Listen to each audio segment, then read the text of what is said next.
పరిశుద్ధ గ్రంథం నుండి క్రొత్త నిబంధన మార్కు సువార్త 2వ అధ్యాయము 13 నుండి 17 వరకు. ఆయన సముద్ర తీరమున మరలా నడిచి పోచుండెను. జనులందరూ ఆయన యొద్దకు రాగా ఆయన వారికి బోధించెను. ఆయన మార్గమున వెళ్ళుచు సుంకపు మెట్టు ఉన్నద్ద కూర్చొనున్న అల్పై కుమారుడగు లేవీని చూసి, నన్ను వెంబడించుము అతనితో చెప్పగా అతడు లేచి ఆయనను వెంబడించాను. అతని ఇంట ఆయనకు భోజనమునకు కూర్చొని ఉండగా సుంకరులను పాపులను అనేకులను యేసుతోనూ ఆయన శిష్యులతోనూ కూర్చుండి ఉండి, ఇట్టివారు అనేకులు ఉండి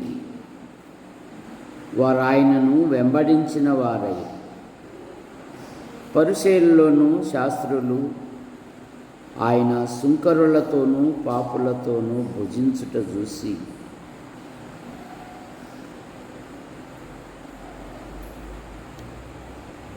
ఆయన సుంకరులతోనూ పాపులతోనూ కలిసి భోజనం చేయుచున్నాడని ఆయన శిష్యులను అడగగా, యేసు ఆ మాట విని, రోగులకే గాని ఆరోగ్యం గలవారికి వైద్యుడు అక్కర్లేదు, నేను పాపులనే పిలవచ్చి తిని గాని నీతిమంతులను పిలుచుటకు రాలేదని వారితో చెప్పాను. ప్రార్థన చేసుకోండి. ప్రేమించిన మా తండ్రి, మీ నామాన్ని బట్టి మీకు స్తోత్రములు చెల్లిస్తున్నా. యేసు ప్రభువా, పగటి కాలం అంతా మీరు కాపాడారు. యాడికి క్రైస్తవ కూడిక గృహములో చేర్చబడిన ప్రతి కుటుంబాన్ని బట్టి మీకు స్తోత్రం. సంఘ కార్యక్రమాలలో బుధవారము బైబిల్ పఠనం వెనుక పాటల ద్వారా నేను స్తుతించుటకు, గణపరచుటకు, మహిమపరచుటకు మీరిచ్చిన ఈ ధన్యతను బట్టి మీకు స్తోత్రం. మీ ఆవరణములలో ఒక్క దినము గడుపుట 1000 దినముల కంటే శ్రేష్టం. లోకము లోక ఇచ్చలతో మునిగి తేలుతూ ఉండగా కొద్దిమంది చేరి నీ నామమును సంకీర్తన చేయుటకును నీ వాక్య వెలుగులో మా యొక్క జీవితాలు సరిచేసుటకు మీరు ఇచ్చిన ఈ అవకాశాన్ని బట్టి మీకు స్తోత్రం. మీ పక్షాన్ని నిలబడిన వాడు బలహీనుడు మరుగుపరచండి. నాతోనూ మాతోనూ యంత్ర శబ్దం ఎందరైతే వింటున్నారో ఆకర్షించమని. జాబిల్లి జీవితములో గత సంవత్సరాలన్నీ మీరు కాపాడి మరో నూతన సంవత్సరం భవిష్యత్తును బహుమానంగా ఇచ్చారు. ఆమె జీవితంలో మీ గొప్ప కార్యాలు జరిగించమని యేసు ప్రభు నామములో ప్రార్థిస్తున్నాం తండ్రి, ఆమేన్. మన ప్రభు అయిన యేసుక్రీస్తు వారు భూమి మీద ఉన్నప్పుడు యెరూషలేము ప్రాంత పరిసరాలలో ఆయన సంచరించుచు, రోగులను బాగు చేయుచు, ఉపమాన రీతిగా ప్రజలను హెచ్చరించుచు దేవుని రాజ్యమునకు సిద్ధపరిచెడివాడు. ఆయన అన్నాడు, నీ ఇంటిని గూర్చిన ఆసక్తి నన్ను భక్షించుచున్నది. ఆయన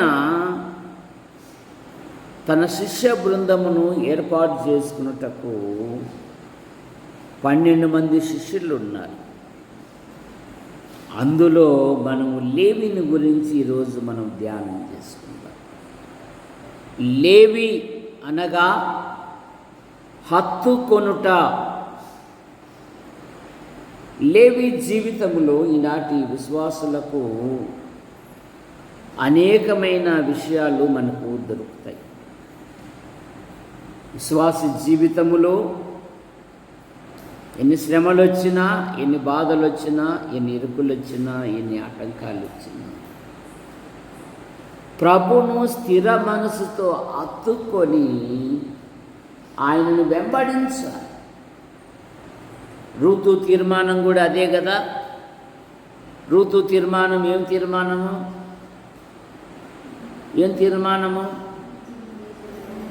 నీ దేవుడే, నీ జనమే, నువ్వెక్కడికి వెళితే మరణము తప్ప మరి ఏది నిన్ను నన్ను ఎడబాయకూడదు. కనుక లేవి అనగా హత్తుకొనుట. రోమాపత్రికలు ఏముందంటే చెడ్డ వాటిని అసహించుకొని మంచి వాటిని హత్తుకొని ఉండుడి అంటుంది బైబిల్. లేవి వృత్తి ఏమి? సుంకములను వసూలు చేయువాడు. లేవి జీవితములో, ఎందుకంటే ప్రభువైన యేసుక్రీస్తు వారు పాత నిబంధనలోను నూతన నిబంధనలోను ఆయన సోమరులను ఎప్పుడూ పిలిచలేదు. పని కలిగిన వారిని ఆయన పిలిచాడు. దావీదు గొర్రెల కాపరి, పాడి గొర్రెలు వెంబడించుట మానిపించి తన ప్రజలైన ఇశ్రాయేలును పాలించుటకై గొర్రెల దొడ్లలో నుండి అతన్ని రప్పించెను. గిద్యోను మిద్యానీలకు మరుగై కళ్ళములో గోధుమలు దూలగొట్టుచు ఉండగా దేవుడు పిలిచాడు. పరాక్రమ గల బలాఢ్యుడా, దేవుడు నీకు తోడై ఉన్నాడు. గిద్యోను అంటాడు, దేవుడు మాకు తోడుగా ఉంటే ఈ బాధలేమి అని. 300 మందితో నీకు నేను విజయాన్ని కలగజేస్తాను అని. ఆమోసు పశువుల కాపరి. ఇక నూతన నిబంధనలు ఆయన శిష్యులు వృత్తికి మరి చేపలు పట్టువారు. పౌలు గారు వృత్తికి డేరాలు కుట్టువారు. పనియందు ఆసక్తి కలిగిన ప్రజలు ఆయనకు అవసరమై ఉన్నారు. అందుకే సామెతల గ్రంథం చెప్తుంది, చురుకుదనము కలిగి ఉండుట గొప్ప భాగ్యము. సరే, విశ్వాసి జీవితములో ప్రభు పనికి లేచింది లేడి అన్నట్టుగా ఉండాల. అప్పుడే దేవుడు నీ జీవితంలో గొప్ప కార్యాలు జరిగిస్తాడు. లేవి సుంకము వసూలు చేయువాడు. అలాగే జక్కయ్య కూడా కదా అన్యాయంగా సంపాదించాడు. జక్కయ్యతో అన్నాడు ప్రభు, ఈ రాత్రి నేను నీతో ఉండాలి అన్నాడు. ఒప్పుకుంటావా ఒప్పుకోవా, బయట పెట్టమంటావా అని ఇవన్నీ అడగలే. జక్కయ్యే, ప్రభువా ఎవరికొరకు అన్యాయం చేశానో వాళ్ళకు మరలా 4 ఇప్పుడు దేవుడే సాక్ష్యం ఇస్తున్నాడు. ఏమని? ఇతడును అబ్రహాము కుమారుడే. సాక్ష్యం ఇస్తున్నాడు దేవుడు. రెండవ మాట, లేవి ఆయన పిలుపుని ఎప్పుడైతే పిలిచాడో దాన్ని వదులుకోలేదు. అబ్రహామును దేవుడు ఎందుకు పిలిచాడు? అబ్రహాము జీవితంలో ఏముందంటే అతడు నమ్మకమైన మనుష్యుడని ఎరిగి పిలిచాడంట దేవుడు. ఊరికే పిలిచలే. నెహెమ్యా గ్రంథం 9వ అధ్యాయం.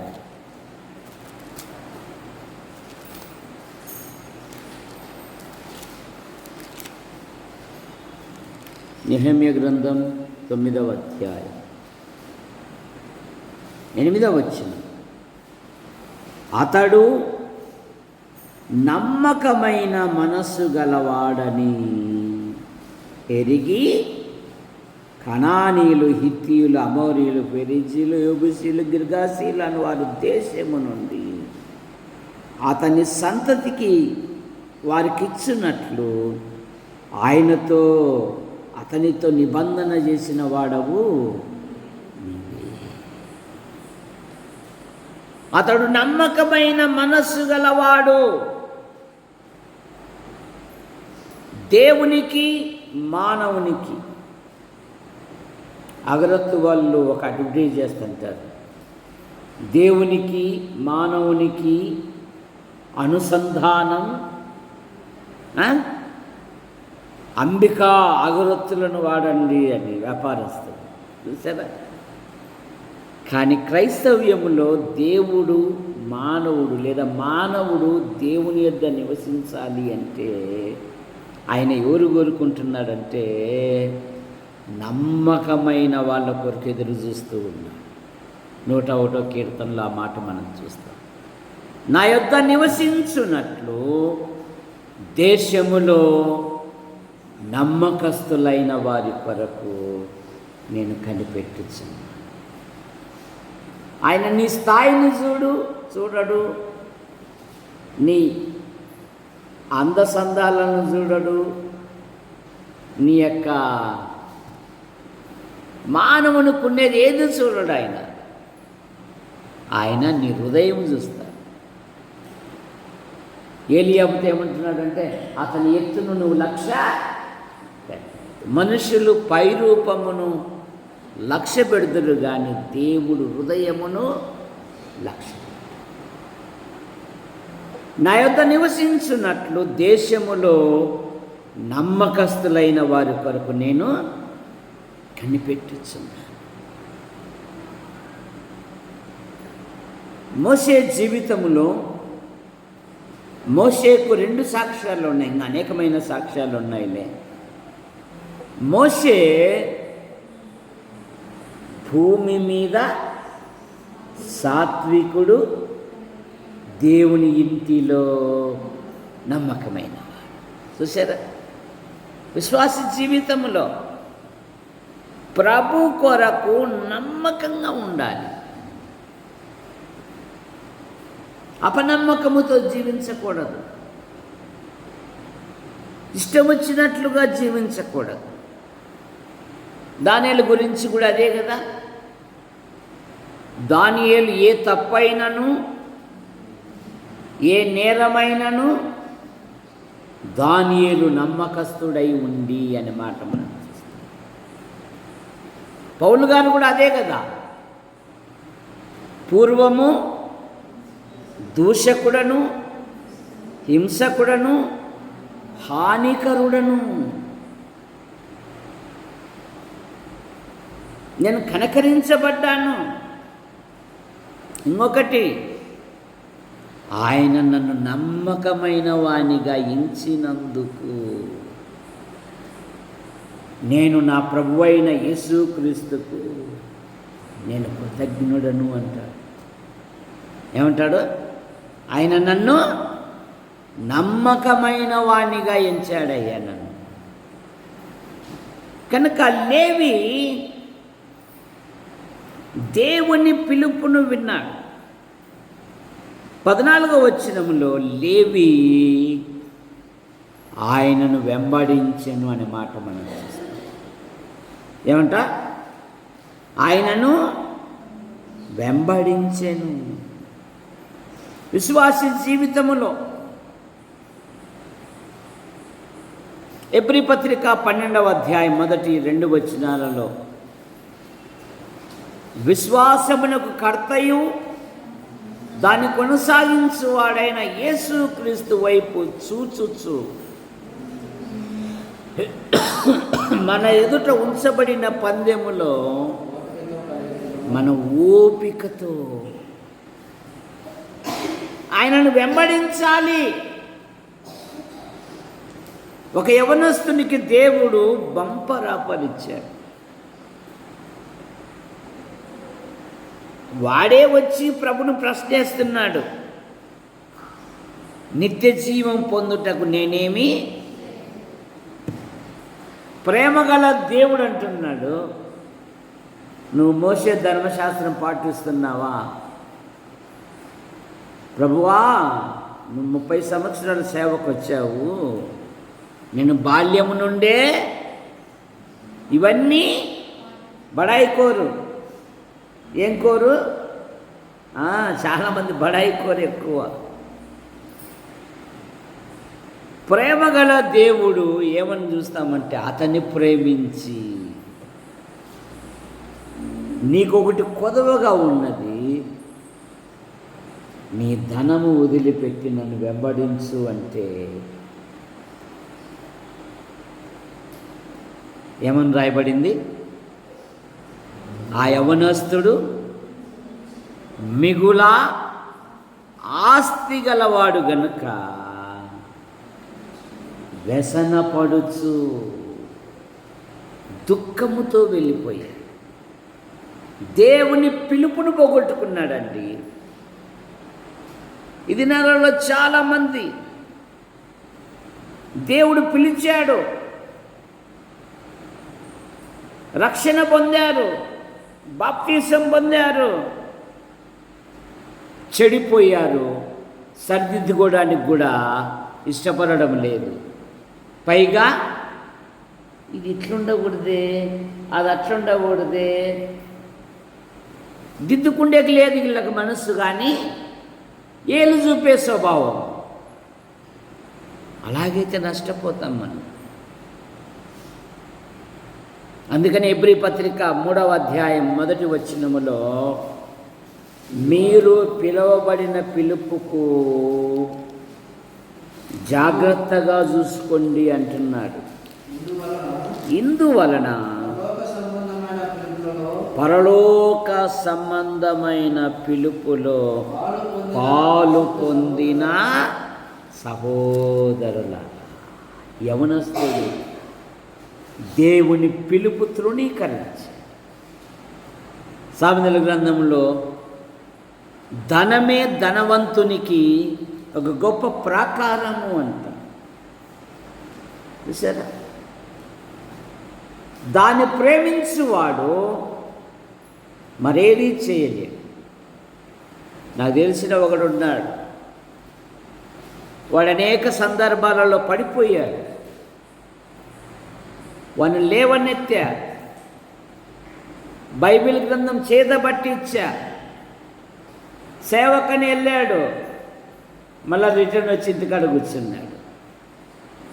వాడికి ఒకటే చెప్పా, నీ ధనము నిన్నెక్కడ చేయనీదు, అది పోతే నువ్వు చేయగలవని చెప్పేసి.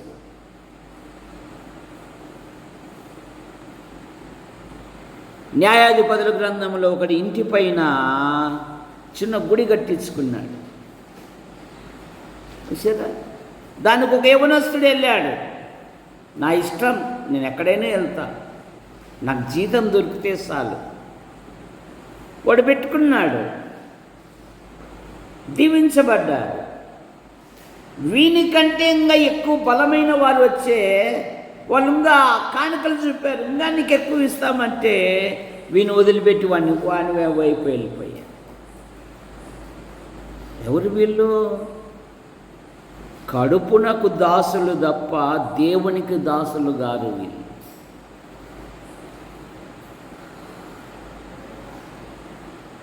జాడే కానీ ఒక్కసాట కానీ ఏసే దేవుడు అని చెప్పిన బాపత ఉండదు. ఊరికి వేషం, భక్తి వేషం.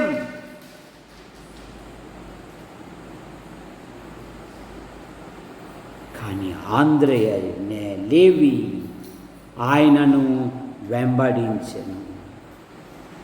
విశ్వాసి జీవితములో ప్రభును వెంబడించాలి. లేవిలో ఉన్న 3వ మాట, ఆయన మాటకు లోబడి సమస్తమును వదులుకొని వెళ్ళాడు. లూకాసు వార్త 5వ అధ్యాయం 28వ వచనం. అతడు సమస్తమును విడిచిపెట్టి లేచి ఆయనను వెంబడించెను. అతడు సమస్తమును వదిలిపెట్టి,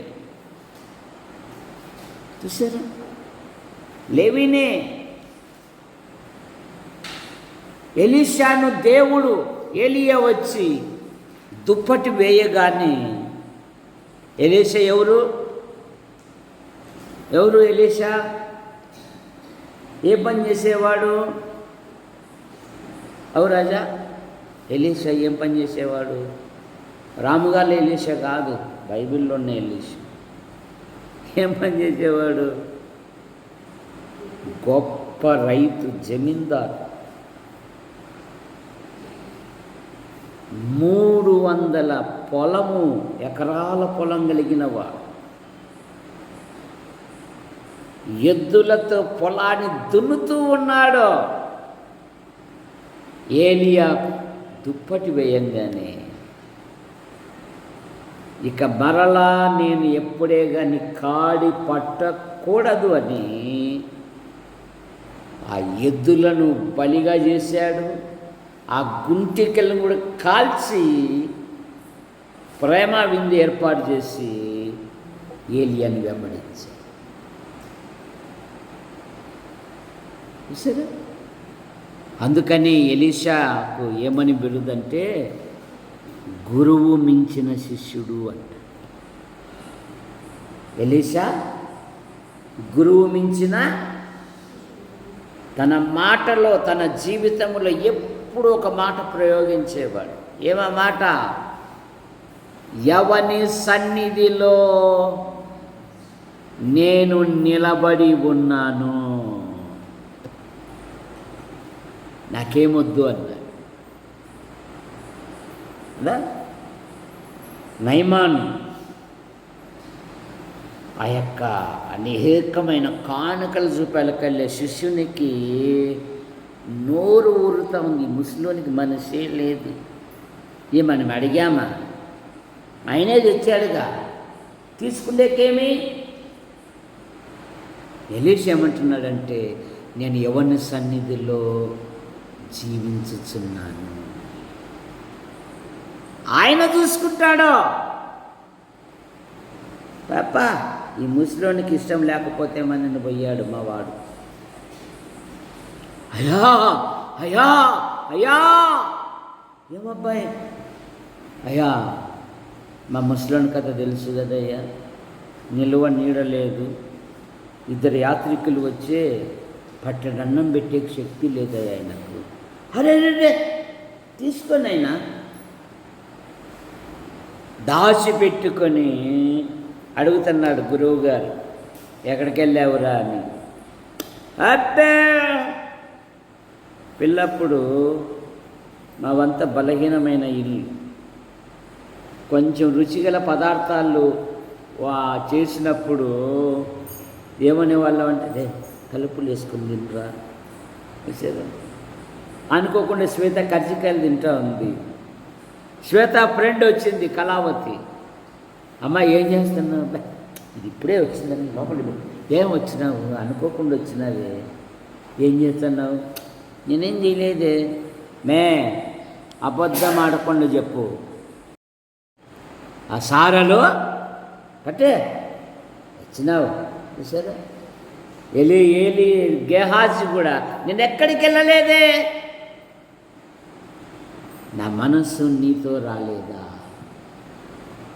సంపాదించుకొనుటకు ఇది సమయమా అని. ఎంత విచిత్రం అంటే,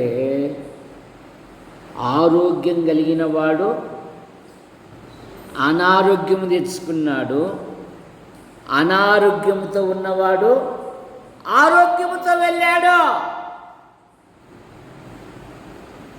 ఆశించి లేవి ఆయన కొరకు సమస్తమును వదిలిపెట్టి ఆయనను వెంబడించెను. ఉందే త్యాగము, ఉందే సమర్పణ, ప్రభు కొరకు ఏమైనా నా స్వాస్థ్యము నీవే ప్రభువా అనే మాట ధైర్యంతో అనగలమా?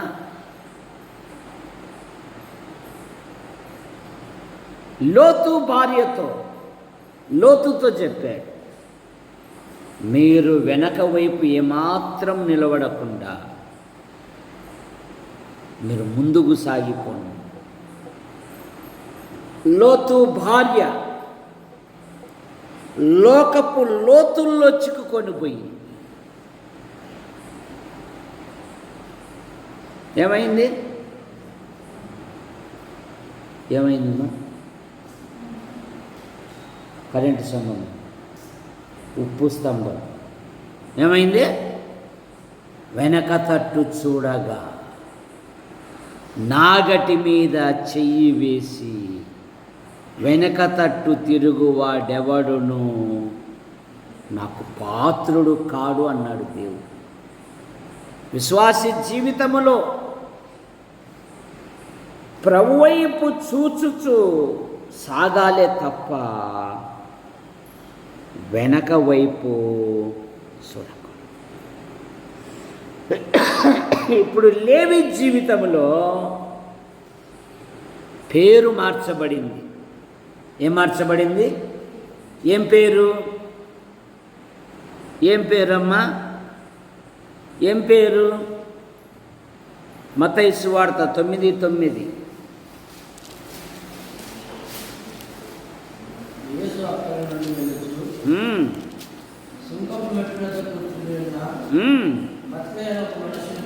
మత్తయి అని ఒక మనుషుని చూసి, లేవి మత్తయి. మత్తయి అనే పదానికి అర్థం తెలుసా పాస్టర్ గారు? మెల్లగానే మీ సేవకుని పేరు ఏం పేరు? మీ సేవకుని పేరు ఏం పేరు? గంధం. ఏం పేరు? గంధం దేవదానం. మత్తయి అనగా దేవదానము అని అర్థం. మత్తయి అనగా దేవదానం. అతని జీవితం మార్చబడింది. ప్రభును వెంబడించిన వాడు, ప్రభును అనుసరించువాడు, బైబిల్ చెప్తుంది కదా, ఎవడైనను క్రీస్తునందు ఉన్న ఎడల పాతవి లే నూతన ట్రెండ్ ఏంటంటే పాతవి పాతవే, దేవుడు దేవుడే, లోకము లోకమే. అన్ని విందుల్లో కూడా దేవుని గణపరచవచ్చు. పాతవి గతించెను.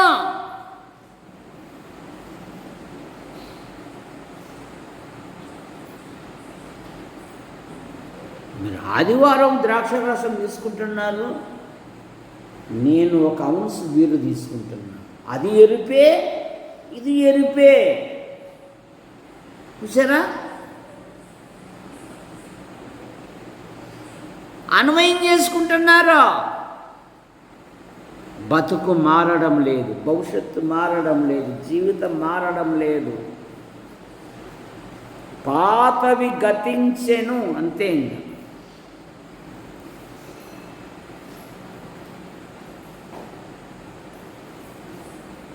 అతని జీవితము మార్చబడింది.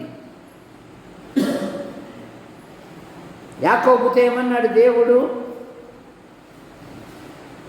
ఏమన్నాడు యాకోబుతో? ఇక మీదట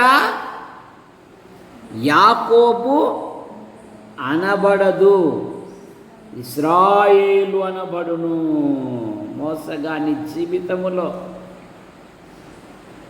ఇక యాకోబులో వంకరితనము లేదని ఆయన సాక్ష్యం ఇస్తున్నాడు. ఎందుకు? తన బలహీనత ఒప్పుకున్నాడు. ప్రభు అడిగాడు, నీ పేరేమి? చెప్తున్నాడు, నీకు తెలియదా అని. కయ్యూను వల్ల మురికించుకోలే. అడిగాడు, ఏమబ్బాయి మీ తమ్ముడు ఏడి అని.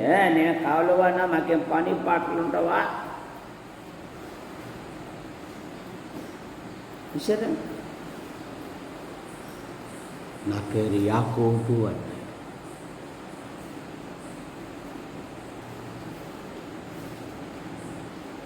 మత్తయిగా మార్చబడినది.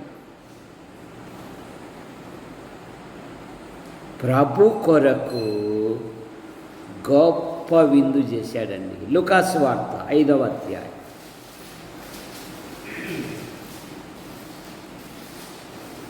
29వ వచనం. 5:29.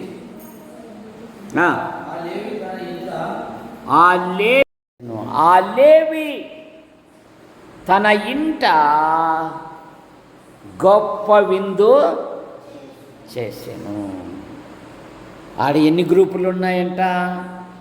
మార్కు సువార్తలో చదివినాం కదా, 2వ అధ్యాయం 14వ వచనములో అనేకులు ఉన్నారంట. ఖర్చుకు వెనకాడలేదు. ఖర్చుకు చూడండి 14వ వచనములో ఏమని చదువుతాము? 15వ వచనములో యేసును శిష్యులతోనూ ఇట్టివారు అనేకులు, సుంకరులు, పాపులు అనేకులు అనేకులు అనేకులు.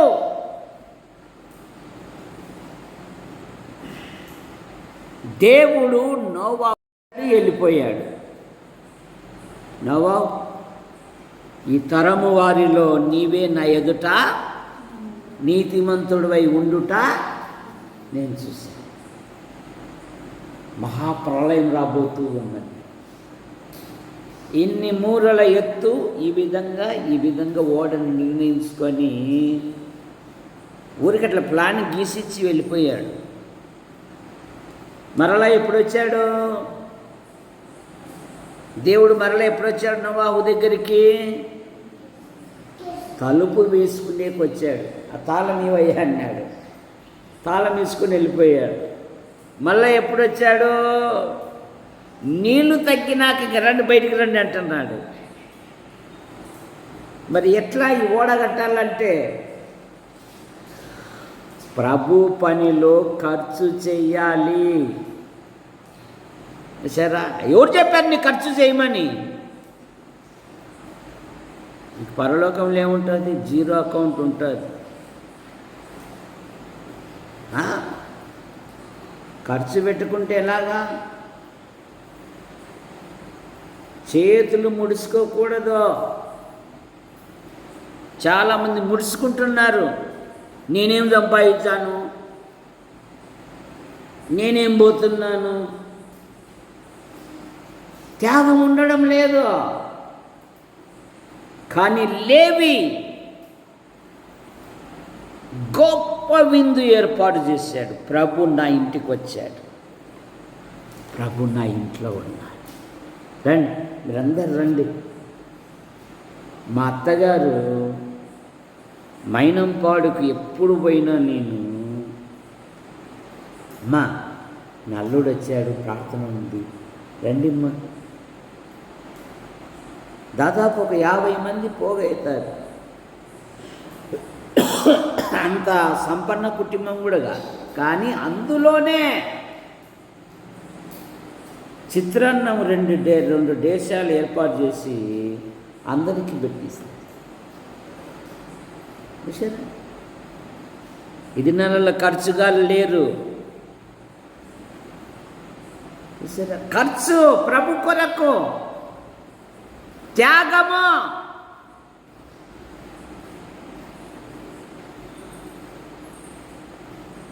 గొప్ప విందు చేశాడు, ఖర్చు చేశాడు. మన ఆధ్యాత్మిక జీవితంలో మనం ప్రభు కొరకు, దానియేలు గ్రంథం చెప్తుంది కదా, తమ దేవుని ఎరుగువారు బలము కలిగి గొప్ప కార్యములు సునేమిరాలు. నువ్వు ఈ మార్గము గుండా వచ్చినప్పుడల్లా మా ఇంట్లో బస చేయి. లుదియా, నేను దేవుని యందు విశ్వాసము గల దానిని ఎంచితే నా ఇంటిలో ఉండి ఈ ప్రాంతమంతా దేవుని సేవలో కొనసాగండి.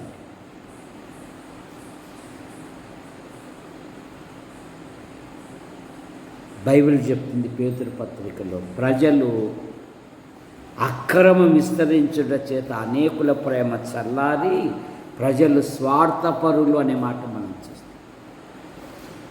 ప్రభు నాకు సంతోషముగా ప్రభు పట్ల త్యాగము చేసేవాడు. నోవాహు ఖర్చు పెట్టాడు, లేవి ఖర్చు పెట్టాడు, లుదియా ఖర్చు పెట్టింది, సునేమురాలు ఖర్చు పెట్టి దైవజనునికి ఇంటిపైన నివాసమే ఏర్పాటు చేసింది.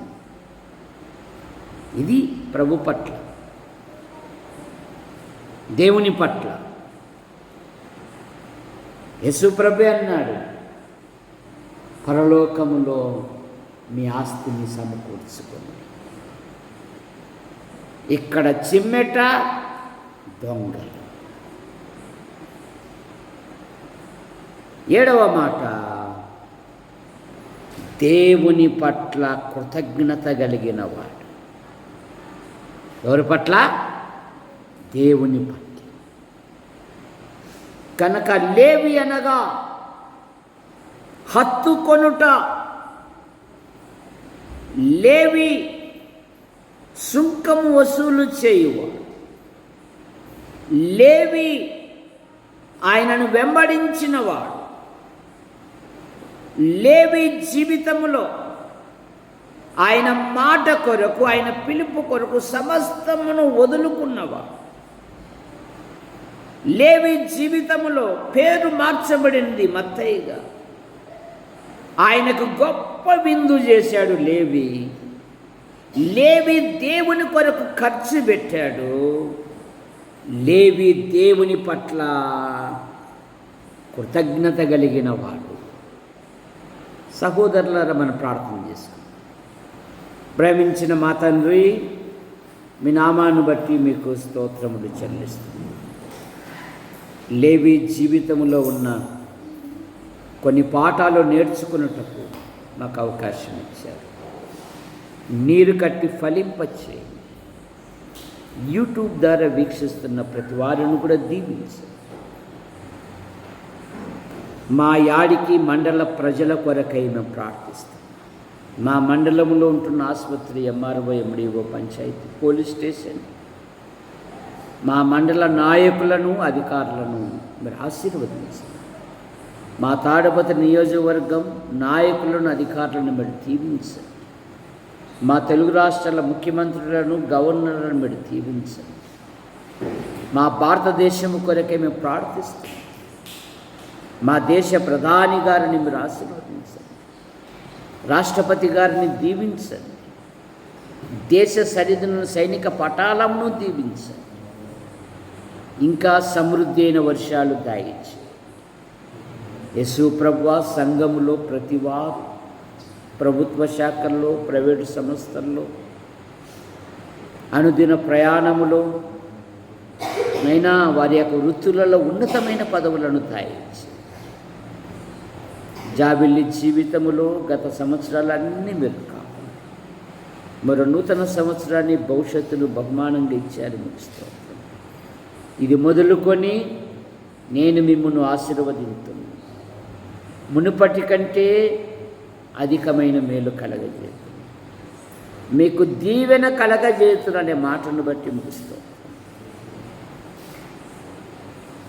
ఆమె జీవితంలో ఉన్నతమైన చదువులు చదివి దేవునికి దేశానికి ఉపయోగపడే ఒక బలమైన వ్యక్తిగా తయారు చేయాలి. డిఎస్సి పరీక్షలు రాసిన బిడ్డలను దీవించి ఫలితాల విషయంలో మీ కృపను జగదీసుకుంటున్న ఆ ఇన్ఫెక్షన్ను మీరు ముట్టి స్వస్థపరచండి. యవన పిల్లలు ఉన్నారు, ఉన్నతమైన చదువులు చదివారు, ఉద్యోగాల కొరకు వివాహాల కొరకు ఎదురు చూస్తూ ఉన్నారు. వారి హృదయ కోరికలు నెరవేర్చు. మా యాడికి మండలము నుండి ఉద్యోగం కొరకు, ఉపాధి కొరకు, ఉన్నతమైన చదువు కొరకు వెలుపల ఉంటున్న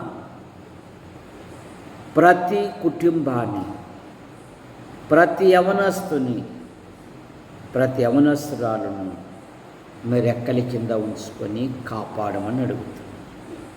కాటుపల్లి యోహానంకులు రాజాబాయానికి పిలుపు తీసుకున్నారు. వారి కుమారులు, వారి భార్యలు, వారి సంతానం, వారి కుమార్తెలు, వారి భర్తలు, వారి సంతానం దీవించండి. కట్టుపల్లి జాన్ నెల్సన్ గారు, ఆయన భార్య పిల్లలు, పాల్ గారు, ఆయన భార్య పిల్లలు మరి దీవించండి. శ్రీరామూర్తి కుమార్తెలు, కుమారుని కొరకు మేము ప్రార్థిస్తున్నాం. ఆయనకుంటున్న ప్రతి బలహీనత మీరు ముట్టి స్వస్థపరచండి. కొందరు రాలేకపోయారు, మరొక తరుణం దయచి గుంటూరు, కర్నూలు, నంద్యాల, యాడికి, కొండూరు, కోన చెరువు, చాపరాళ్ళ సంఘాలను బలపరచండి. నూతన మాసములో నూతన స్థలాలు, ప్రదేశాలు, ప్రాంతాలలో మీ కుమారుని ప్రకటించినట్లుగా మీకు పడతాయి. మా కొరకు ప్రార్థిస్తూ, మా అవసరాలు తీరుస్తూ, సమయాలలో సహాయపడుతూ ప్రోత్సహిస్తున్న ప్రతి వారిని దీవించమని ఆశీర్వదించు హస్తాలకు అప్పచెప్పుకుంటూ, పురుషుల బాత్రూమ్ విషయంలో, పైన రేకుల షెడ్డు విషయంలో, ఎదురుగా ఉన్న స్థల విషయంలో కూడా అద్భుతమైన సహాయం దయచేయండి. యేసు ప్రభు నామములో ప్రార్థిస్తూ బయలుదేరుతున్నాం తండ్రి. ఆమేన్. అందరికీ వందనాలు.